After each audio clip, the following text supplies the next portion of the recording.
if we're looking at the fruits and the vegetables, of course, all of the jams and jellies and so forth, we're looking for the quality. And we also look at the pack, and then we look at the cleanliness of the container and also the seal.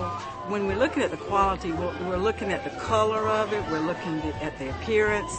When we're looking at the pack, we're looking at the uniformity of the size and shape of the fruit or vegetable in the jar.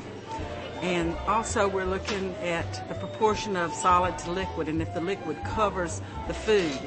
And then when it comes to pickles, we want them to be uniform and how they're packed in the jar. With the jelly and jams and preserves, we're looking at the clearness and the sparkle. We also want to look at the texture, if it's too soft or too firm.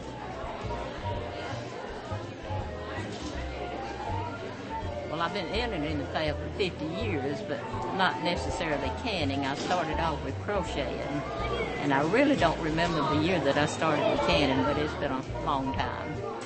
When I was a child, I had to help my mother because we lived in the country on the farm, and we had to raise practically everything we ate. So naturally, I came from a large family, and we had to help Mom with the canning and things. And then when I got married, we had a right big yard, and we decided to have a little garden in the backyard, and so we just planted vegetables, and when we had a surplus, we can. I got 48 ribbons altogether, but I don't remember how many blue ribbons and how many red ones, but most of them were blue. Did well. I started entering the fair first by entering 2 cakes, and both of them won. So then I got kind of hooked. And I just started reading the directions for jams and jellies. I found out my fruit floated, but my jelly was sparkly. So I started entering jelly and used it as a learning experience. I just kind of learned by myself.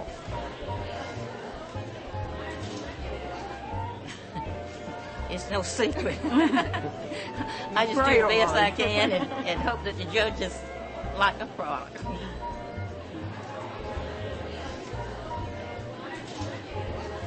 You run a knife down it 3 or 4 places around the jar, and the bubbles will come right up. That's what I do. Sounds like y'all are doing the right thing.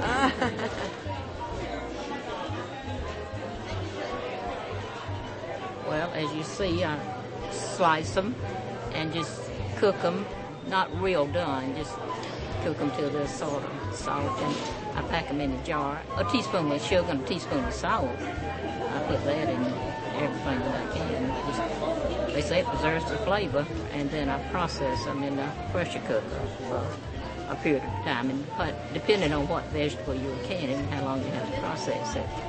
Well, in jelly, most of the time it's only lemon juice. That's it, to give it the flavor.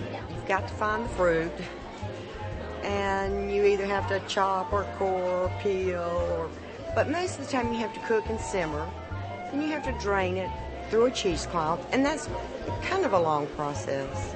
I put my juice in the refrigerator after it's drained so that the sediment will go to the bottom. And then I strain again the next morning, only the top, because I want a clear, sparkling jelly.